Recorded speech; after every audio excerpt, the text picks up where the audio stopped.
presented by Caltech.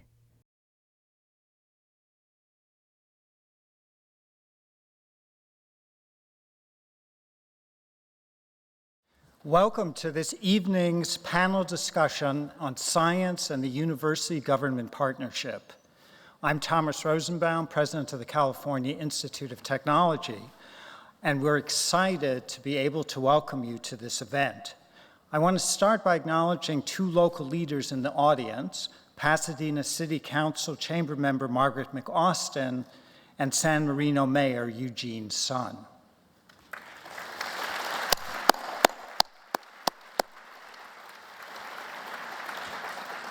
Tonight's panel discussion occurs at a time when the model for national investment in science that came out of World War II is under both explicit and implicit reassessment. We hope to illuminate the issues that confront the practice of science, the future of national competitiveness, and the inspiration that scientific discovery provides. It is now my distinct pleasure to introduce Robert J. Zimmer, the moderator of the panel, the 13th president of the University of Chicago, a national figure in science, a renowned university leader, a generous and insightful mentor, and a friend. You can read about his illustrious career in the program and on the web. I want to provide here a more personal gloss. Bob is a man driven by academic values and committed fully to the belief that ideas are sharpened by the whetstone of rigorous argument. He is also want to remind us that argument involves listening as well as speaking. Bob leads by example, by his incredible work ethic, by his fearlessness in making hard decisions for the common weal, and by his belief that his colleagues will rise to the highest level of expectation. It's fun to watch him think. He is the most effective person I have met in distilling the essential elements of a situation and creating a framework for action. But let me stop here before this turns into hagiography, and please welcome Robert Zimmer, who will introduce the distinguished members of the panel.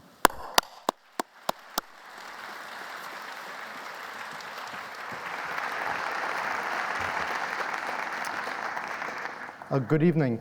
Actually, before I introduce the members of the panel, I just want to also say a somewhat personal word.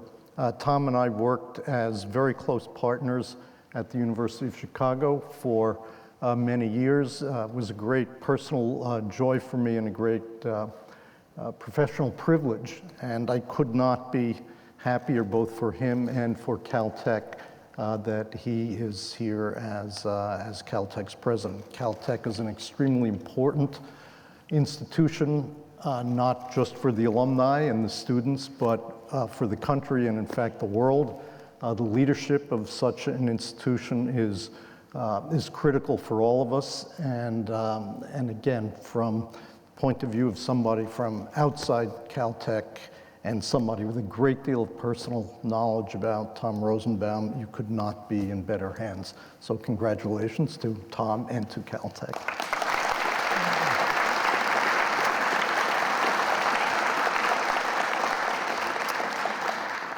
So I'm going to introduce our three panel members. I'm going to introduce them in alphabetical order of their last name, just to be precise. And I'm going to begin with Major General Charles F. Bolden, who is the 12th Administrator of the National Aeronautics and Space Administration, a position he's held since 2009. At NASA, General Bolden has overseen the transition from space shuttle missions to full utilization of the International Space Station and space and aeronautics technology development. During his tenure, the agency's science activities have included an unprecedented Mars landing, launch of a spacecraft to Jupiter, enhancement of the Earth orbiting satellites, and much more. Now, prior to his current position at NASA, he spent 34 years in the United States Marine Corps, shuttling between his active duty with Marine Corps operating forces and NASA's astronaut office, serving in the latter for 14 years. General Bolden received his Bachelor of Science degree from the United States Naval Academy, was commissioned as second lieutenant in the Marine Corps, became a naval aviator, and flew more than 100 combat missions. After joining NASA's astronaut office, he traveled to orbit 4 times, commanding 2 missions and piloting the others. His flights included deployment of the Hubble Space Telescope and the first joint US-Russian shuttle mission. General Bolden has done an enormous amount for his country. It's a great privilege for me to introduce him and ask him to come up. Thank you.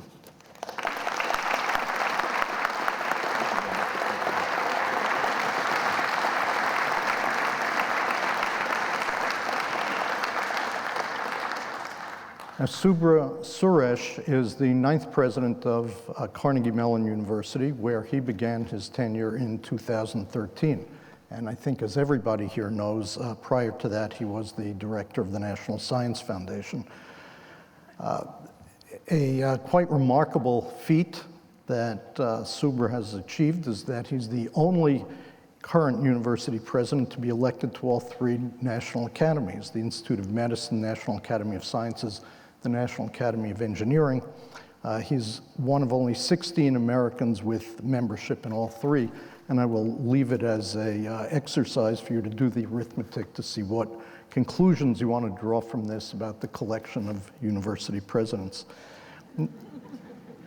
Now, at the NSF, he established several new initiatives, and as befits the NSF and the federal government in general, they come with very inspiring acronyms, including INSPIRE, the integrative NSF support promoting interdisciplinary research and education, the peer science partnerships for enhanced engagement in research science, NSF career life balance, and many others. One of the very important features of the way that Subra thought about the NSF, and something that's, I think, very important, and I hope will come up in our discussion, is how we think about our federal funding agencies in an international and global context. This is not a simple problem. It's not a simple problem for the United States in general for a variety of reasons, but I think Subra established himself as a very important leader in this area, and I look forward to hearing what he has to say about this. Before joining NSF, President Suresh was Dean of the School of Engineering and Vannevar Bush Professor of Engineering at MIT.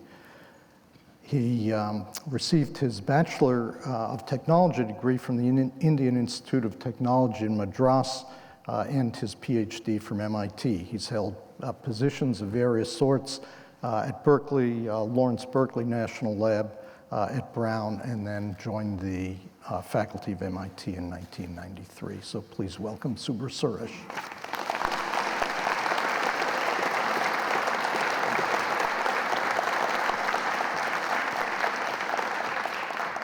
Now, Ellen Williams was named Senior Advisor in the Office of the Secretary of Energy in April 2014, and she stands as the nominee, patiently waiting Senate confirmation, to serve as the director of the Advanced Research Project Agency Energy, known as ARPA E.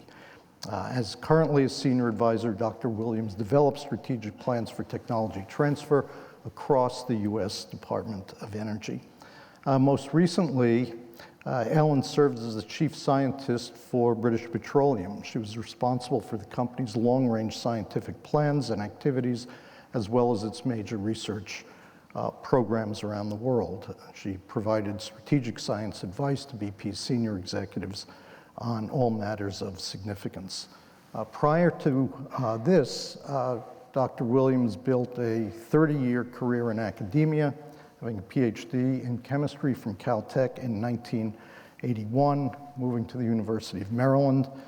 She does a great deal of work in general domains of nanoscience, founded the University of Maryland's Materials Research Science and Engineering Center, and served as a director for 15 years.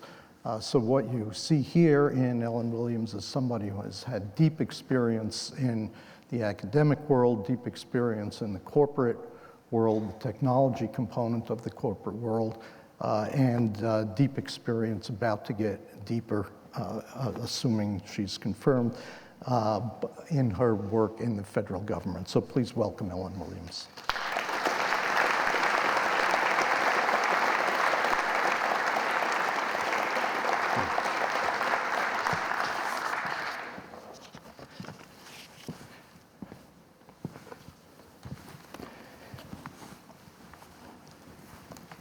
So let me begin really where Tom began, which is that looking at the government-university relationship and its impact in science, one sees a quite remarkable story over the last 75 years. By almost any account, even though we all have our moments of complaint about one aspect or another, if you consider the impact that this partnership has had over the last 75 years, you see a partnership that has had an enormous transforming effect upon science and technology, and an enormous transforming effect upon the United States, its position in the world, and its, the nature of its society and its capacity. Now, all periods have their stresses, but there is a great deal of feeling that in many ways there are a set of emerging stresses now, or stresses that have begun to be felt, that may have a significant impact over the coming decade, and certainly the coming decades, on the nature of that partnership, how it operates, and so on. So I'd just begin with kind of very high-level general question, and might begin with Subra, to just comment on what he sees as those either stresses or opportunities, in fact, that will play out in a significant way, lead to some significant shifts over the next 10 to 15 years, and what that will mean for science in the United States. And following that, because of the very broad nature of this question, I'd ask Ellen and Charlie to comment on Subra's comments. Subra. Thank you, Bob. Let me first start by congratulating Tom Rosenbaum and Kathy Faber on your new positions. And I think Tom is a very seasoned leader for a wonderful institution. And I've had the distinct pleasure of spending 2 sabbaticals here during the last 15 years or so. I'm thrilled to be here, and congratulations. With regard to the question, I want to go back to, let me start with the stresses in the system first. I want to go back to the very founding of the National Science Foundation in 1950, based on Vannevar Bush's Science, the Endless Frontier report. That report is based on several assumptions. Most of them were non-controversial, but there was one very controversial part, which is why it was rejected by the White House the first time it went to the White House. The report said that innovation necessarily depends on rigorous basic research. And rigorous basic research is best done at universities and colleges that not only train young minds, but produce future leaders for academia, industry, and government. And so that was the and this basic research also leads to economic prosperity. So that was the non-controversial part. The controversial part was that it is the responsibility of the federal government to fund that basic research. And that has been a very interesting model, which is done very well. So if you take just the National Science Foundation, since 1950, 215 Nobel Prize winners have had some portion of their Nobel Prize winning work connected to NSF funding.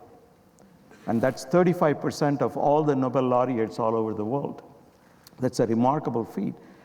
I think the problem we face now is that the long-term benefit of that funding is lost when the focus has shifted so much to the short-term returns on investment.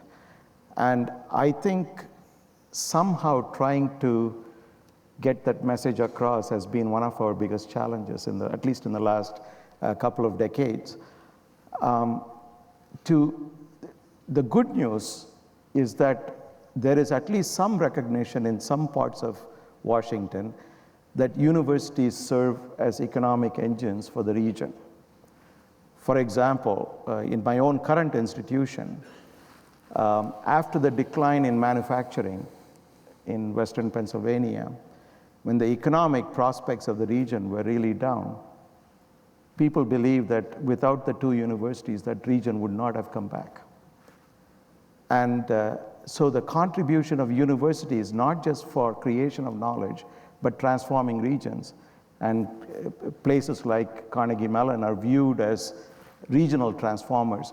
And I think that realization, coupled with the long-term perspective, is going to be very important. So let me stop there and I think the one thing I would add would be to second what Subra said about the particular stressor of falling away from a universal understanding of the critical importance of basic research. I spend a lot of time these days arguing on both ends of Pennsylvania Avenue about the fact that NASA does basic research. We're not counted as a research organization. We're not considered by many to be a fundamental research organization. And yet when you look at the basic field in which NASA got its beginning, we used to be an aeronautics organization when we were the National Advisory Committee for Aeronautics. And then Sputnik went overhead and NASA was formed, and we were asked to start a secondary focus on space, and that has taken over everything. But today, one of the biggest threats we have is in the field of hypersonics, high-speed aeronautics, and that is a field that is rapidly disappearing because it's really hard to get funding or funds available to put into the universities where the research is done. If you look at what's going on in China, it's 180 out. They are spending an incredible amount of money on fundamental hypersonics research, trying to catch up with us.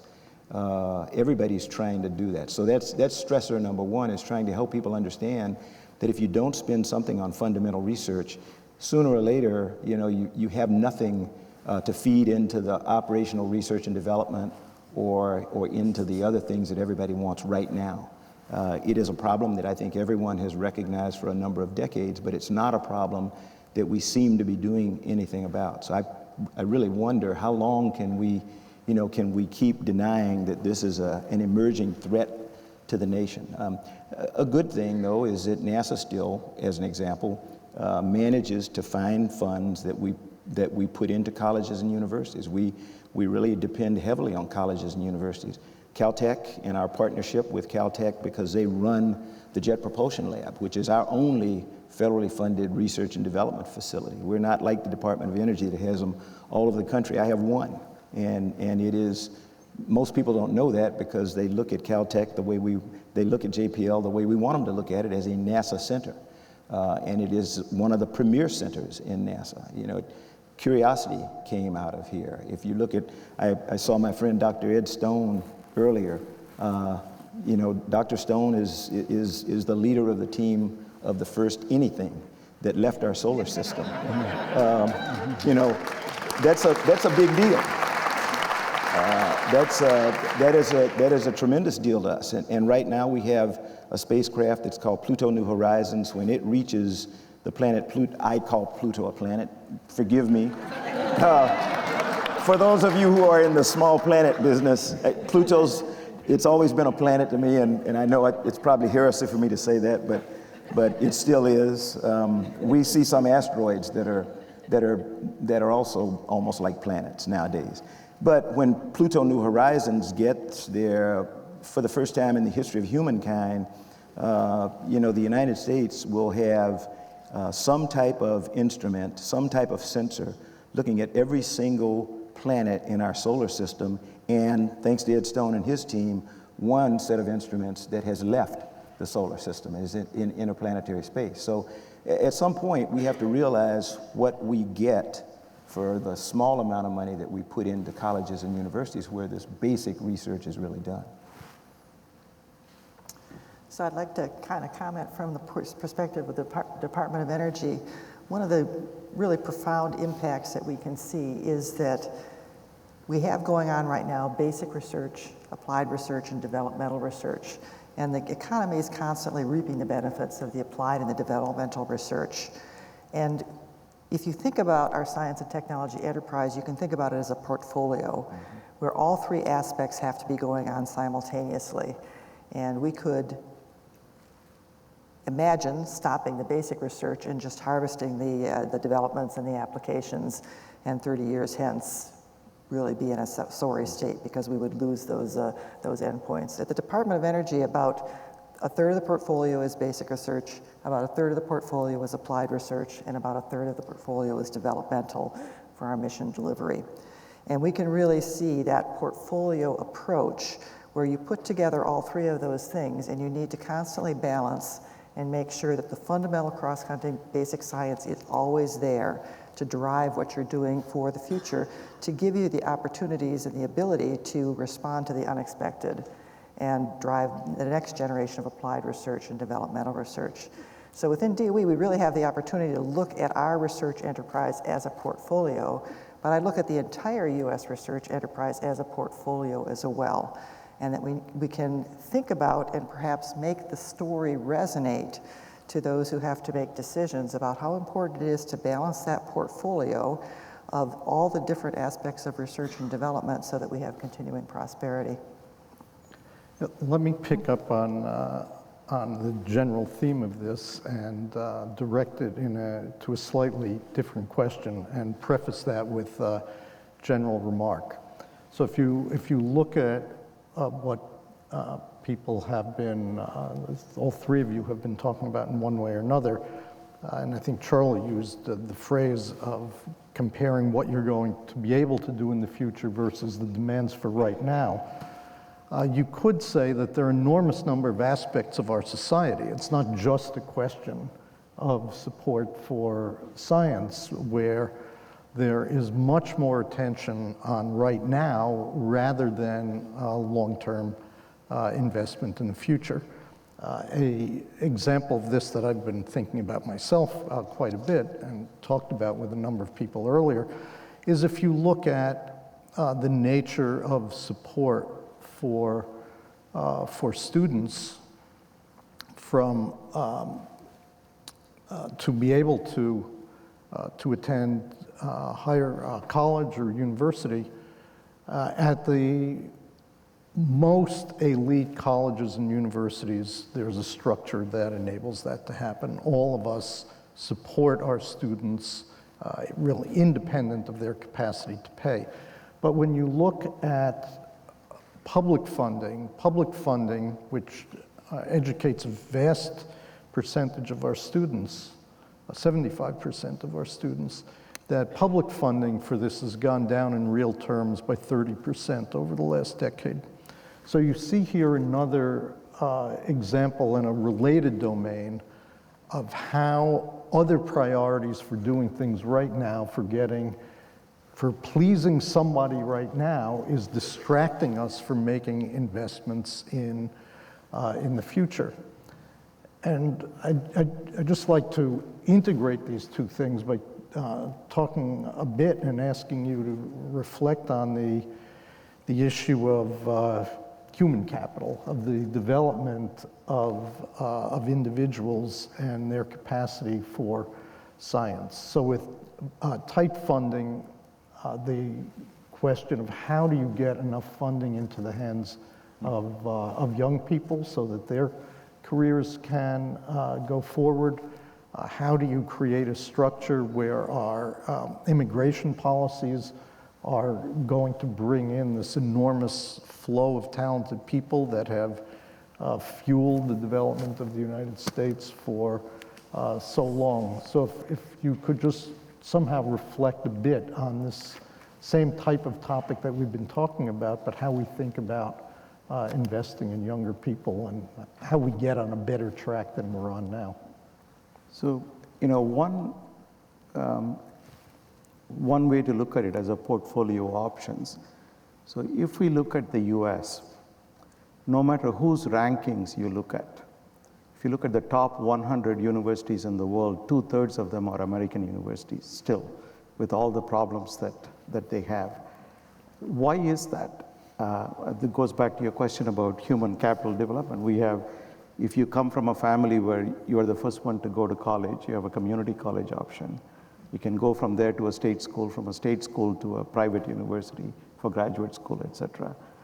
So that's one set of options for education and paying for education, even though that's becoming more and more costly, even in public institutions. The other mechanism is the opportunities for research for the individual who wants to go into science and engineering, or any field for that matter. You have a portfolio of options. Unlike most countries, you have the National Science Foundation that funds basic research. You have NASA, DOD, DARPA, DOE, who may fund research with some applied flavor, even though they also have basic research funding. And this portfolio of options gives very interesting choices for the individual. As a country with human capital development, unquestionably, we've been the innovation leader, at least since Second World War.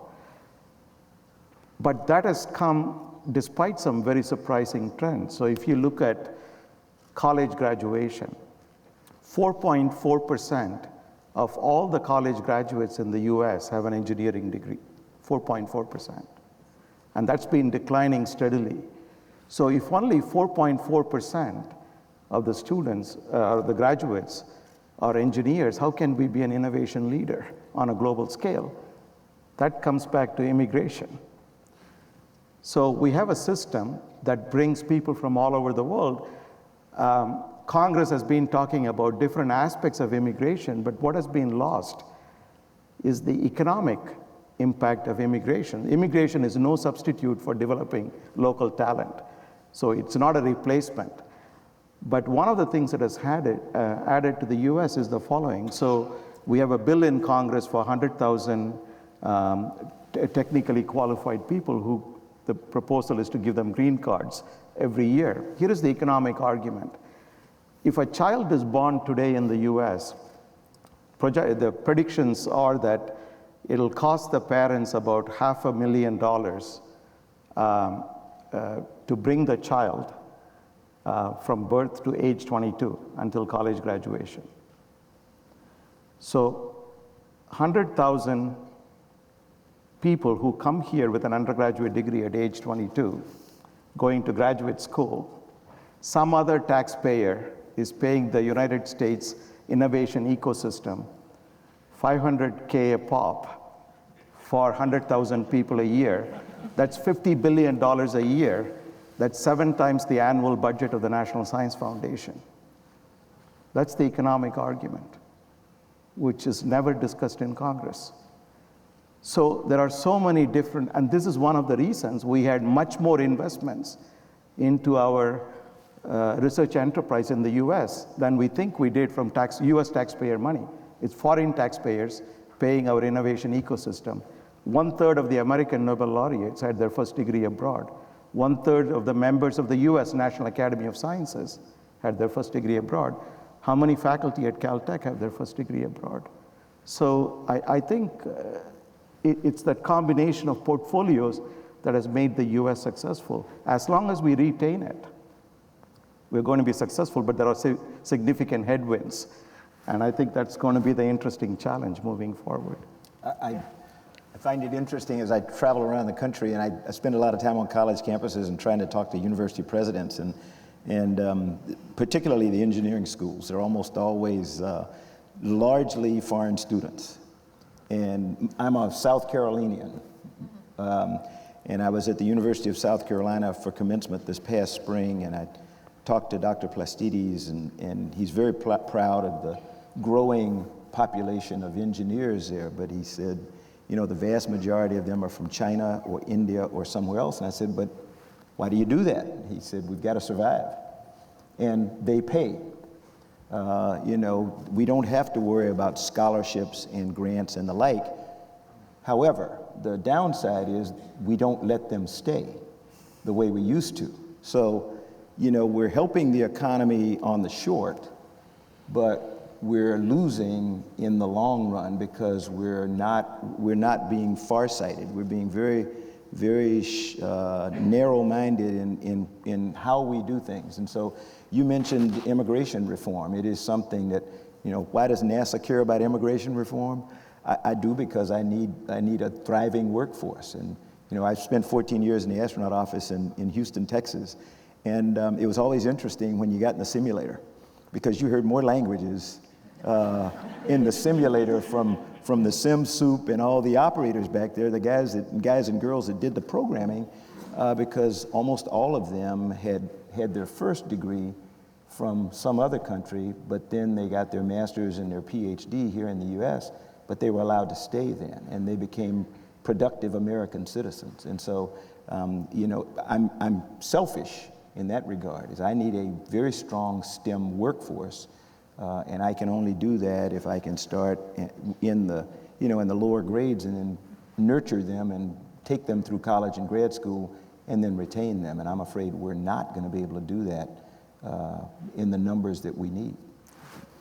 And a third point on this topic is that whereas 20 years ago, we could assume that every one of those foreign students who came here and got their education would want to stay.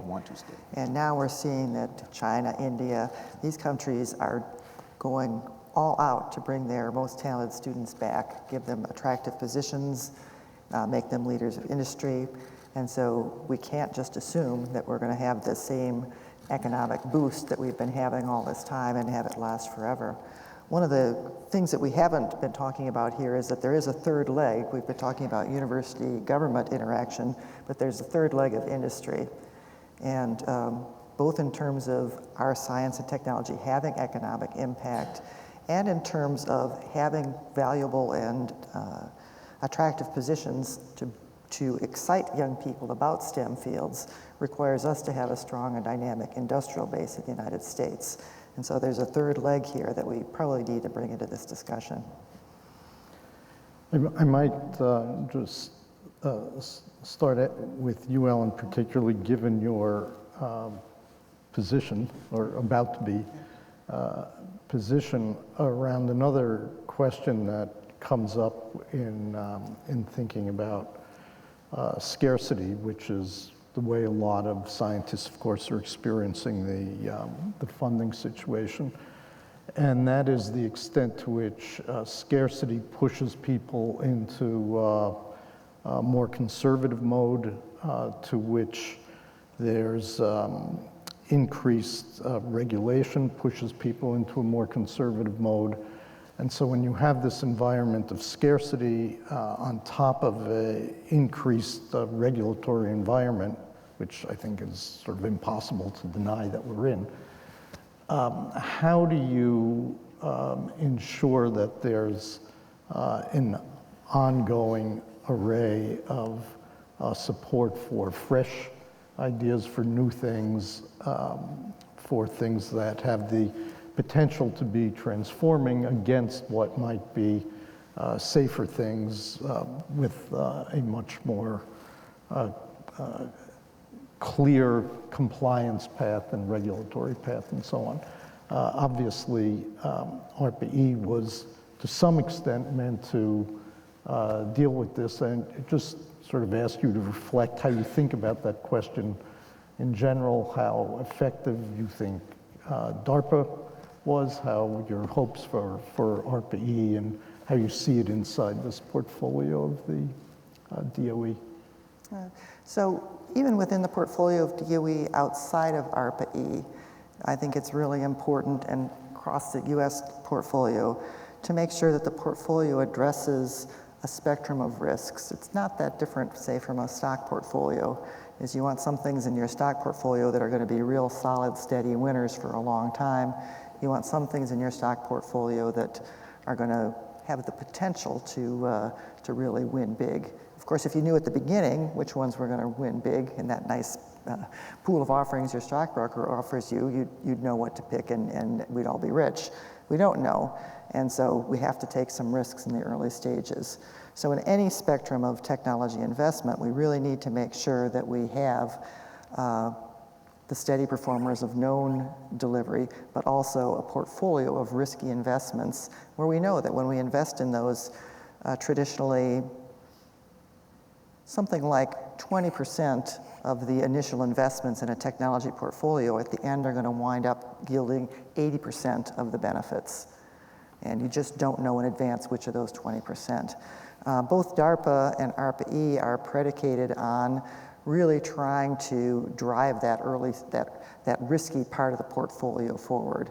And so they both look at making very focused, relatively short-term investments in a high-risk technology, give it a little quick infusion of funds and try to drive it forward in readiness and very quickly determine whether it's going to have legs to keep going or not. So that's a really exciting part of the portfolio. And I think DARPA and now ARPA E, which is still relatively young, are doing a great job at driving that kind of innovation. But that's not enough by itself. It also has to be built into the overall portfolio. And especially we need to continue to support a lot of that at universities. You know, even if you take some funding agency like the National Science Foundation, this balance of portfolio always comes up. And since Charlie is here, I have to say this. One of the arguments I heard at NSF repeatedly from Congress was, where is the Sputnik moment? How do you galvanize the next generation of young people? And you know, when President Kennedy made that statement of putting man on the moon and bringing him home back safely, without that, would we have this much success? And what is NSF going to do? Somebody made a counter argument to that, and their argument was, of course, that's true, that galvanized an entire generation. But we put man on the moon before we put wheels on the suitcase.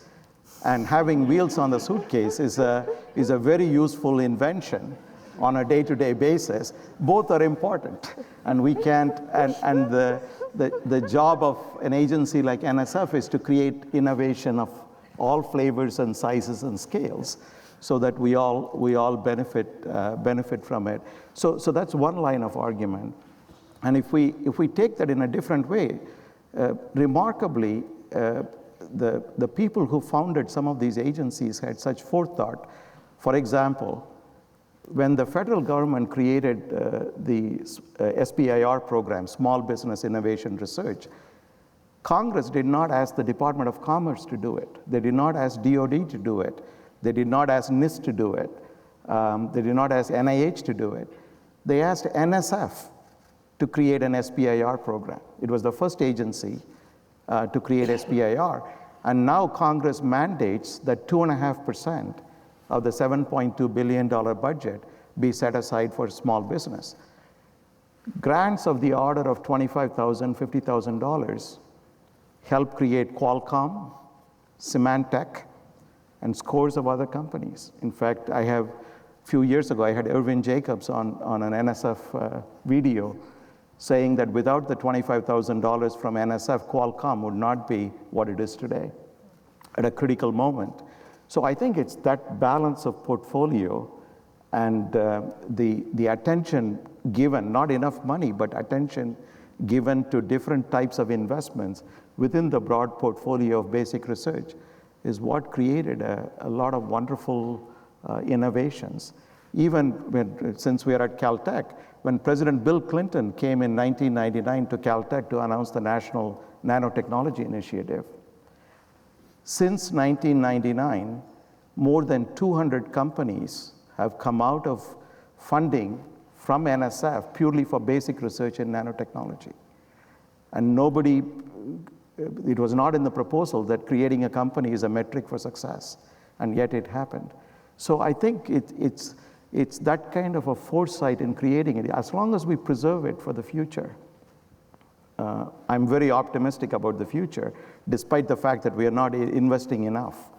But I think it's that very balanced set of ideas and thoughts and opportunities for the community that has done a great favor for this country. Yeah. So Charlie, you were involved in a joint U.S.-Russian activity, and when one thinks about the question of internationalization, globalization of issues connected to science research, you often hear of a great deal of tensions. On one hand, many of the problems that people want to address, certainly dealing with energy and climate, for example, have an intrinsically global nature. There are machines that are so big that no country wants to build it by itself. There is simply the question of bringing talent from all over the world to bear on a given problem. And so all these speak toward a great deal of international cooperation. But then there's the concerns about information and technology bleeding out of the country, some of which is okay, but some of which is obviously not okay. So how do you think about this sort of balance and how one should be thinking going forward about how we might need to change our thinking or evolve our thinking around these questions? I think we need to think more like the military. I spent 34 years in the Marine Corps, and the one thing I learned a lot. But one of the things that I learned that stuck with me and I push all the time is engagement. You know, the world is the way it is today. And I know everybody says, but it's in turmoil. Well, just imagine how we could be if we were not every single day engaged with our enemies and our potential enemies. The last country to come into the International Space Station partnership was Russia. And they were brought into it. They didn't come into it, they were brought into it because President Clinton at the time, I am told, knew that if he didn't do that, if he didn't provide some capability for them to survive economically initially, and something for their engineers, rocket engineers and others to do, if you go all the way back to World War II, the end of the World War II, we did the same thing with the Germans, but we decided that we wanted to keep the Russians at least as close to us as possible. Somebody said one time, you keep your friends close and your enemies closer. That is a philosophy that I really believe. So there is not a nation out there that I can think of that I would not be willing to work with on the International Space Station. Now, that's not my prerogative all the time, as I think many of you know, because there are some that I'm not allowed to work with yet. But it will come in due time. I think that as we were sitting here talking about basic research, the president asked us to expand the number of non-traditional partners that we have. So we have reached out to African nations, to nations all around the world.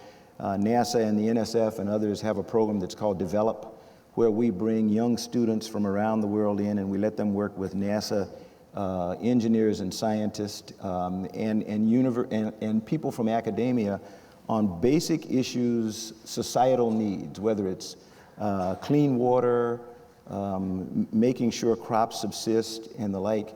And the program is called Develop, and every year these kids come from all over the world and they stop by NASA headquarters and other places in DC, and they have their posters and everything.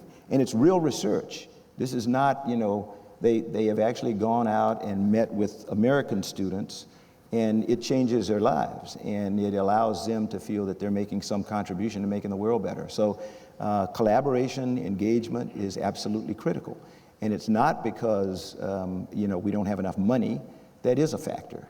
But it's because if we want to maintain the world on the right trajectory where we are not constantly at war, then we've got to engage people more. And I think we do a pretty good job of that. If you look at the International Space Station today, through the war in Georgia, through Russian incursions into Ukraine, if you talk to our crews, my crews are still training in Star City. I have 30, 40 people who live and work in Moscow every single day, and they go into the Mission Control Center just like they're a Russian controller, because they're part of the Houston support team there. I have an equal number of Russians who live in Houston, and they go in and out of the Mission Control Center at Johnson Space Center because they're a part of the team. Are they around very sensitive things and information? Yes, they are. But we've got to be judicious about how we, permit their access and make sure that they don't get something.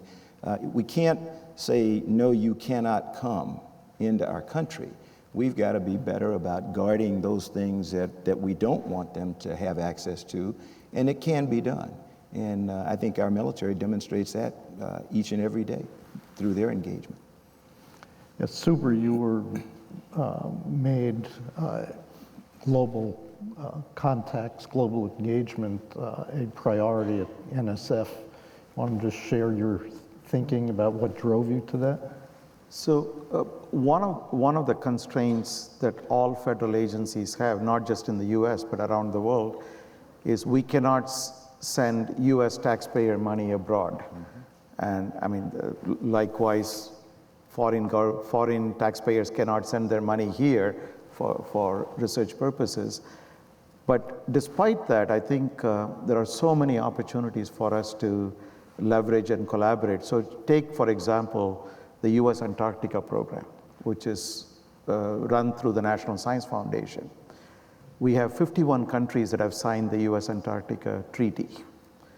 And we work together in some of the most difficult circumstances, including at South Pole. And oftentimes, I didn't realize it when I took the job of director of NSF, the diplomatic role that the director of NSF plays is quite substantial. When normal diplomatic channels don't work, science becomes the only way to communicate with our assumed or real adversaries.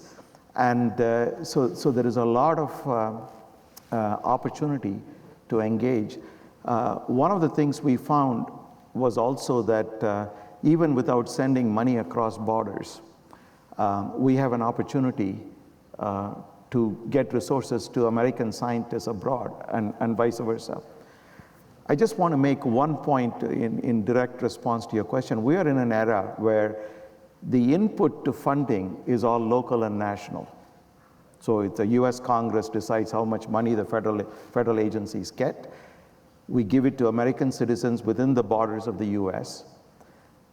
So the input is everything is local or parochial or national.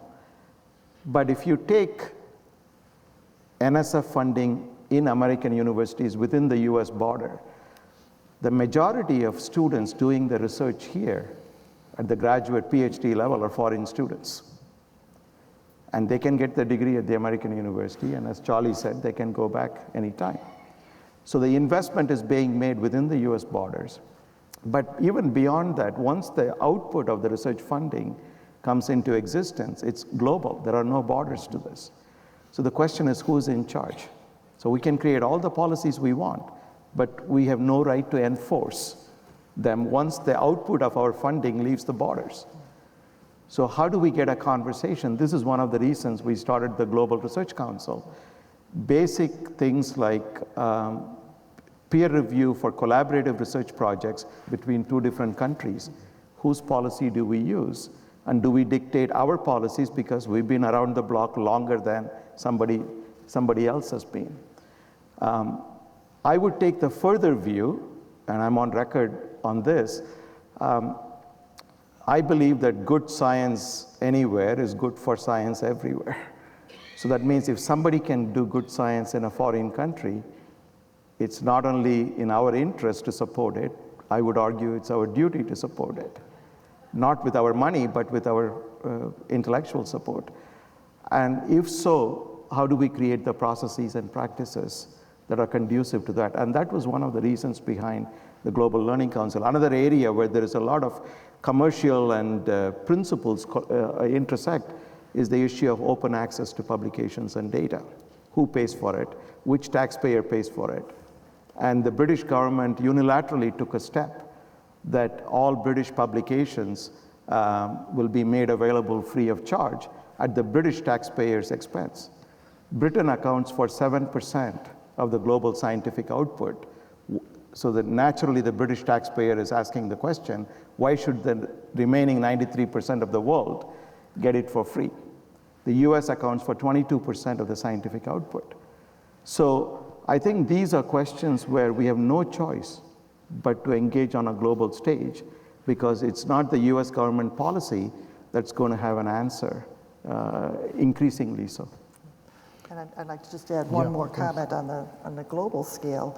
Not only are we contributing economically, but we also can look forward to, in a global scale, to that being the place where our markets will be. If we want to have the ability to constantly demonstrate how science and technology is contributing to the U.S. economy, to jobs, to the health of our society, we have to have the ability to have markets. And the markets for our new technologies are going to be largely, or with larger compacts, overseas. So having these collaborations internationally, having international students here, is putting us in a position where we're going to have the footprint and the connections to take our U.S. economy and our products overseas. So there's also a very strong economic motivation for all the concepts that we've been discussing. Let me give you one example, since this crowd will know this. Curiosity. Until Curiosity landed on Mars a little bit more than 2 years ago, there had been one nation in the world that had successfully landed something on another planet, well, Mars anyway, that operated.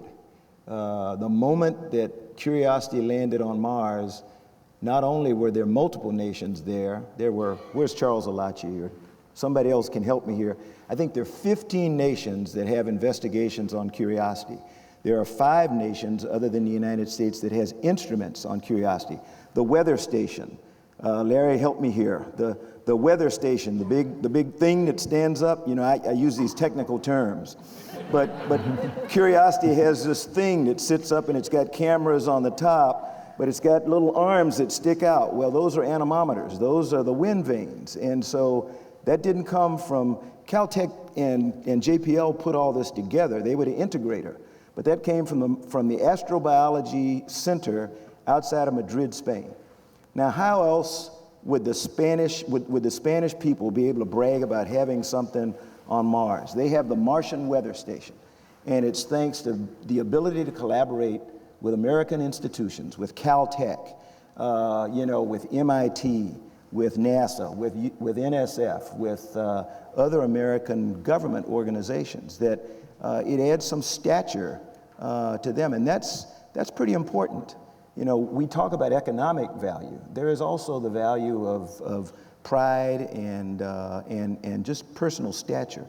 And on that evening, when Curiosity landed on the surface of Mars, there were 5 nations that were sticking their chest out because they were on the surface of Mars. And we didn't, we don't mind sharing.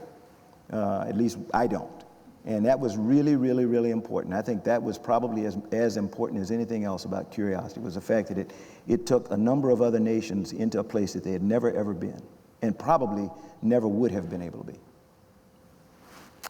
So in a few minutes, we're going to open the floor to questions, but since Tom began with a personal statement, as did I, and Suresh said a bit too, I just thought it'd be interesting to just ask a somewhat more personal question about your personal relationship to science. So science, of course, is an enormous intellectual task. It's very demanding, it's very challenging. It draws a lot out of you and gives you a lot from an intellectual point of view, but it's also something that actually is very emotional experience for those who do it and have done it, and can be deeply meaningful and touch you in a profound way. And I'm just wondering if any of you wanted to share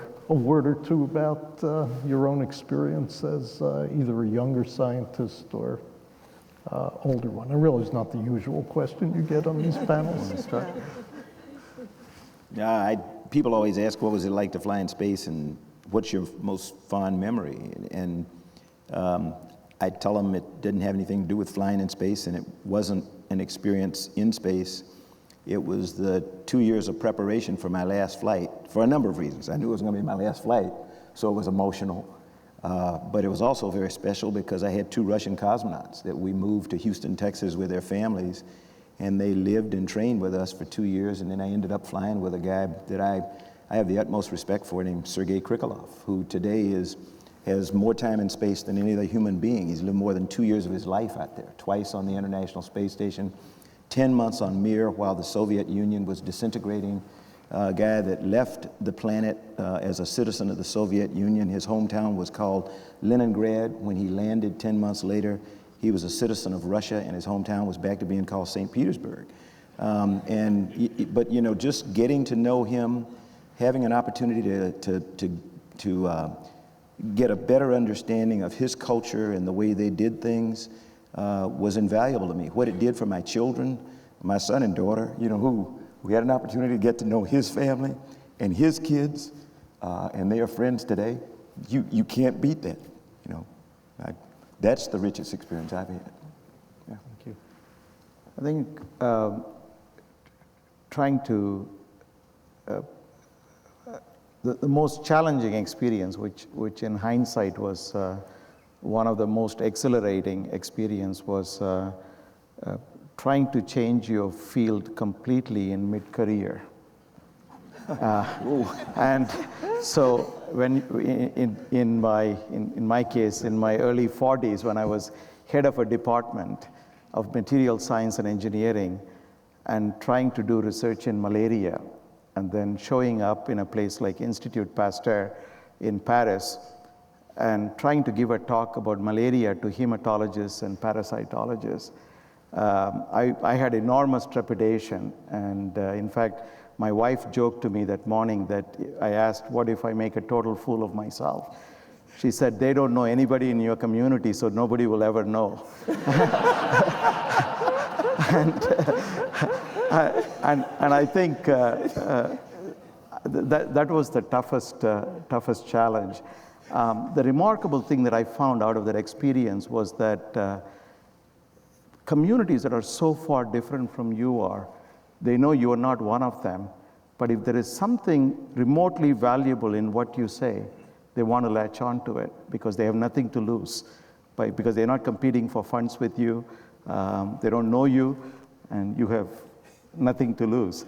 And I think that was a very interesting lesson that I learned about 10 years ago in France. I think my experience would go back to the experience of a very young scientist encountering a new opportunity. Sometimes an event comes along in science where there's a new discovery that completely opens up possibilities that weren't there before, and that happened early in my career with the invention of the scanning tunneling microscope. And to be a young scientist suddenly having the opportunity to look at things that nobody's looked at before, to try things that nobody's tried before, to demonstrate science in a way that's never been done before, that is an exhilaration that just goes beyond words. And so 10 years of my life were spent in just jumping into that space in science that was a new opportunity. And I'm so excited now when I see young scientists who are also walking into those new opportunities and having the chance to move forward and completely open something new that nobody's seen before. Okay, thank you. I think we can now take some questions from the floor. There are 2 microphones, one in each one of these aisles, for those of you who wish to pay the price of having to get up and walk to the microphone in order to answer your question. You are more than welcome. Here comes a tough one. Yes, please. Hi. I guess this is on, yes. I'm just a scientist and partially trained, like Ellen here at Caltech, but I was trained in science to think that basic research is hypothesis-driven.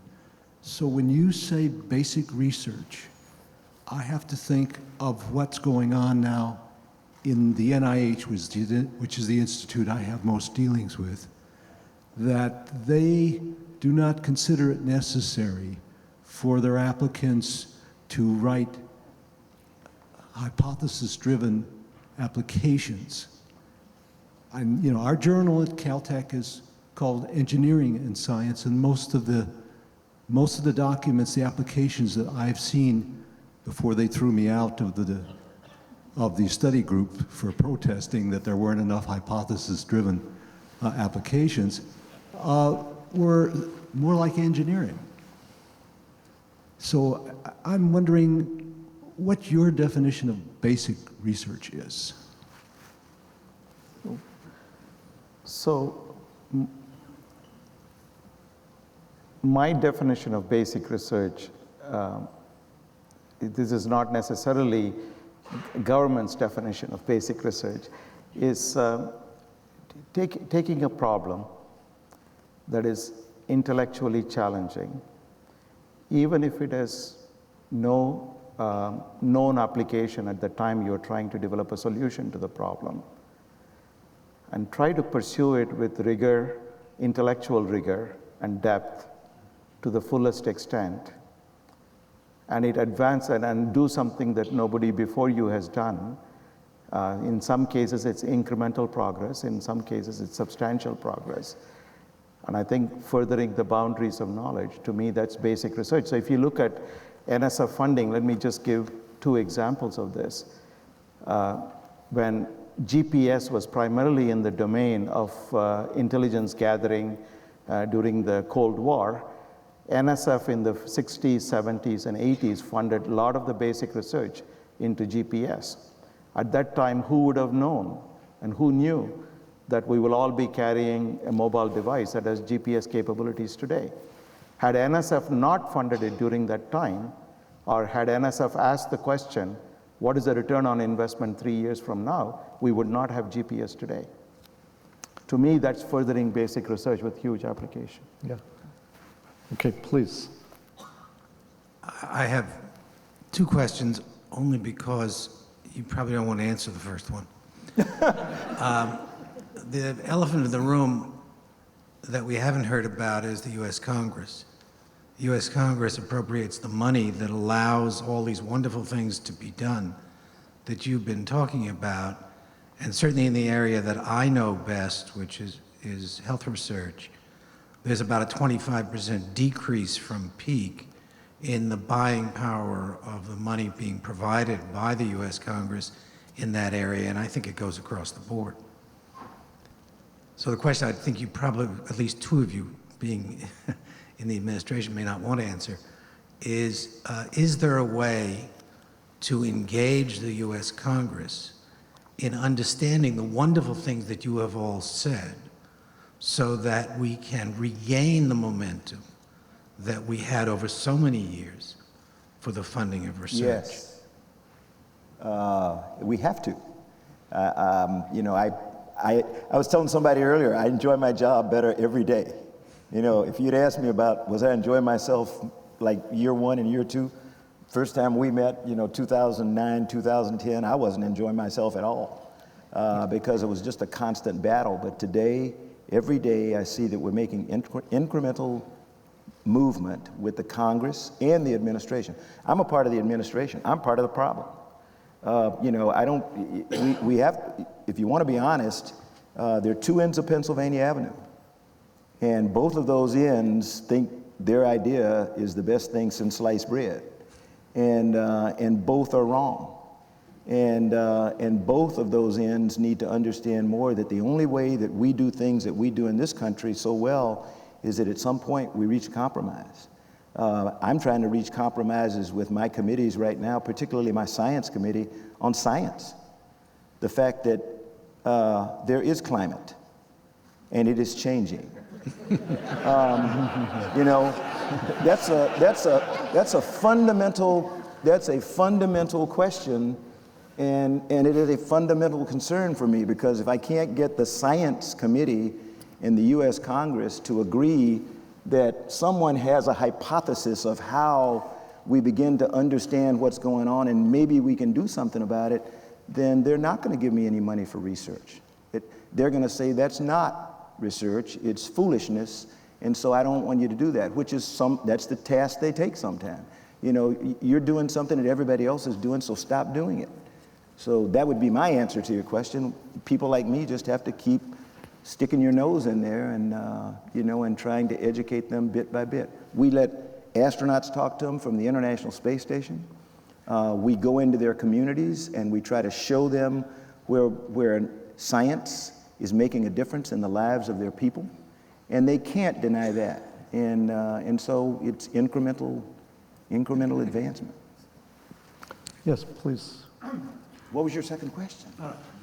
One question. I'm not going to ask it. Because I'll we've let other people. We got a lot. It was only, the second question was only in case you couldn't answer the first.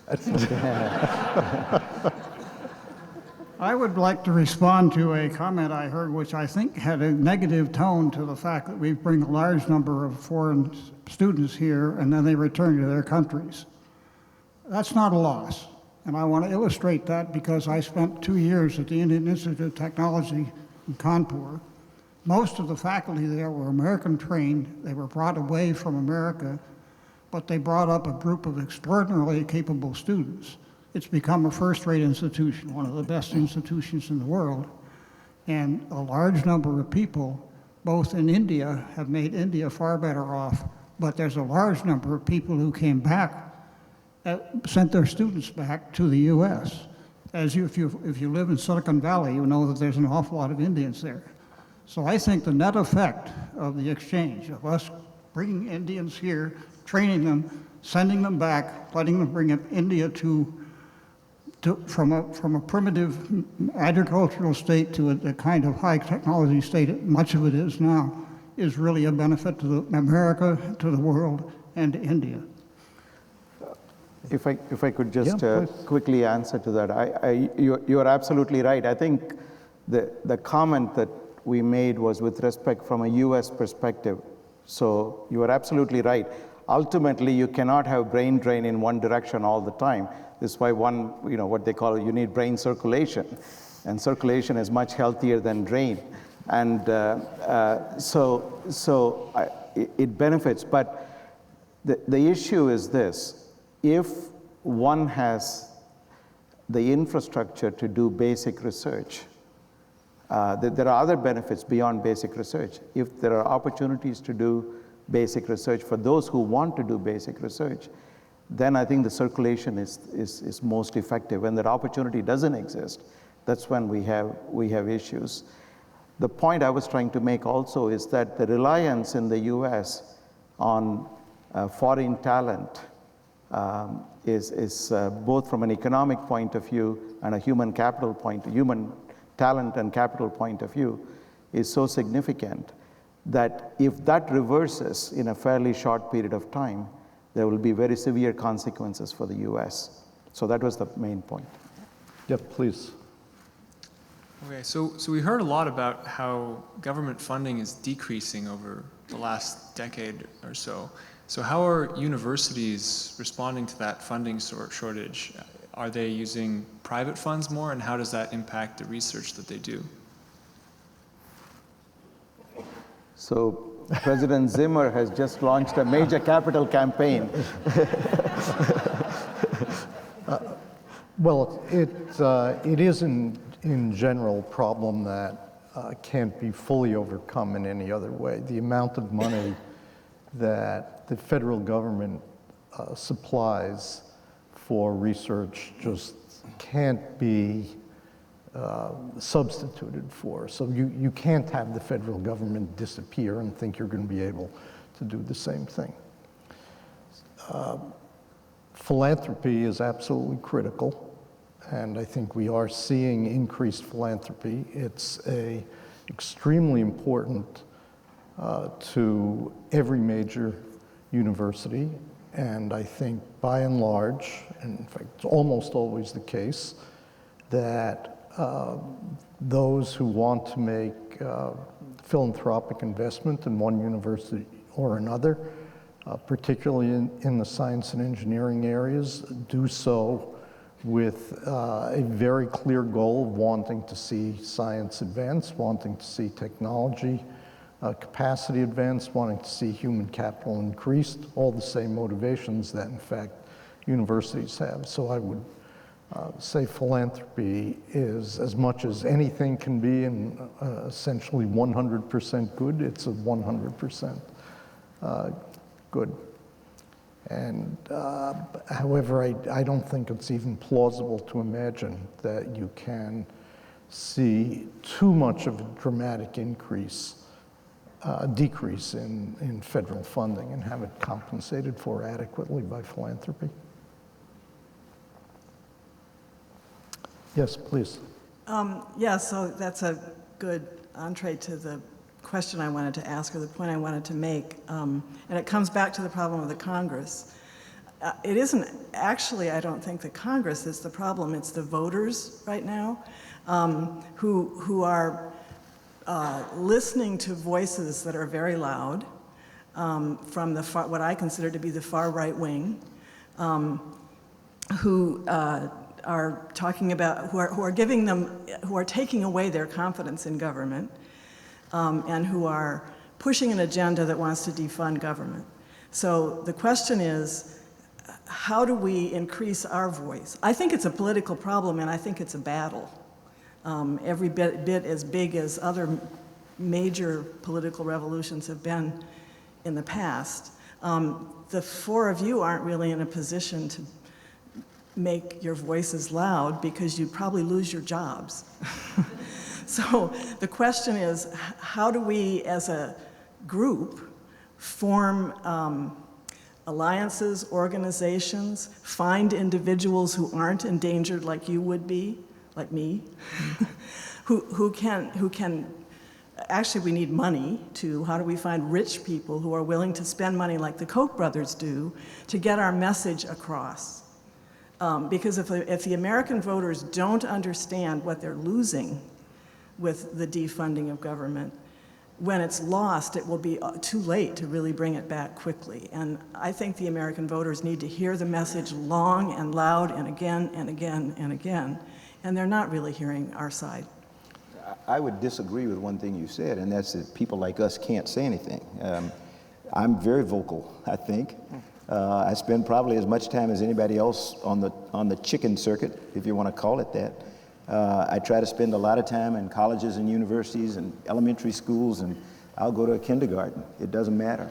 I spend time with leaders of other nations, and everywhere I go, I try to deliver the same message. And it's what you just said, the critical importance of, I ask, as best I can without doing anything illegal, when I'm with the members of the Parliament of the UK or France or somewhere else, say, look, we're having this discussion. If you get an opportunity to come to the United States, if you really believe what you just told me, talk to your counterpart and have the discussion with them, have the dialogue, because we are not having the dialogue in the United States right now. We don't have a public dialogue on science. We don't have a public dialogue on exploration. NASA is doing what NASA has always done. A president says, go do something, and everybody says, nowadays, that nobody said anything. Well, President Obama in 2010 said something pretty important. He said in 2025, humans are going to be with an asteroid, and in the 2030s, we're going to be on Mars. And nobody paid any attention to it except Larry James now and the center directors and deputies and everybody around NASA. We paid attention to it, and we're trying to make that happen. But we don't have the technology to do that yet. And we need young people, because I won't be sitting in my chair when we actually do that, and I need a replacement. And so I spend a lot of time out vocally trying to espouse what is absolutely necessary, exactly what you said. But I think we all have to do that, and we need a unified voice. That's the other thing. Please. First of all, let me express my thanks to you. This has been a very enlightening and worthwhile panel discussion on the subject. All of you have spoken to the issue of education and how important that is in the product that we produce. You've spoken to the fact that we only have 4% now of our undergraduates involved in science, math, and engineering. My question relates to undergraduate education and the quality of that. We live in an age of a very broad bandwidth of technology and science, I think it points more and more to the need for a sound fundamental education, because you're going to switch back and forth between many disciplines, as you've spoken of. How can we improve that? What innovative methods can be brought to that? And where can the funding be brought to bear on that subject of really improving the quality and the techniques of undergraduate education?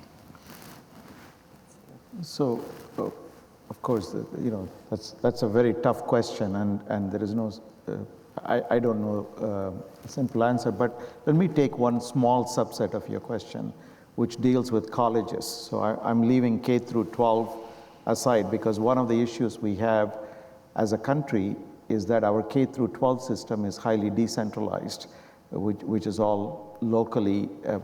Some would argue that it's a strength of this country. That's what creates the innovation and the diversity and the rich variety of portfolios. Some would argue that that leads to some of the issues that we face with respect to the pipeline of talented folks. Let me just focus on the college undergraduate education in the STEM fields. So when universities poll entering freshmen all across the country on average, when they enter the campus, what field would you like to major in for your undergraduate degree? If 100 of them say, I want to go into a STEM field, by the end of the freshman year, only 40 out of 100 continue in a STEM field. 60% drop out after the freshman year from a STEM field. And this is average for the country. That is a huge drain of highly talented, interested young people who are 18, 19 years old, who never continue in that field. So there are a lot of factors that go into this, from the rigidity of the curriculum in many branches of engineering to other issues related to the inflexibility, the inability to have a junior year abroad, to boring lectures, to old methods of teaching, to all kinds of things. But I think if we can fix that one issue, potentially there is a significant dividend. Let me just point to a completely different issue. No matter what field we are in science or in any STEM field, computers and computer science are going to dictate our ability to solve grand challenges in the 21st century. So if we look at freshman class in computer science across the country today, 18% of the entering freshmen who are young girls or young women in the freshman class in computer science departments across the country, for half the population. But 72% of the valedictorians in American high schools are girls, not boys. So we are losing so many talented people just in those two examples. If we can capture those two, I think we'll make very significant progress. I think on that optimistic note, we should thank our panel. This has been an enormously high-performance portfolio that we've constructed, and we're generous for your contributions, both intellectual and personal.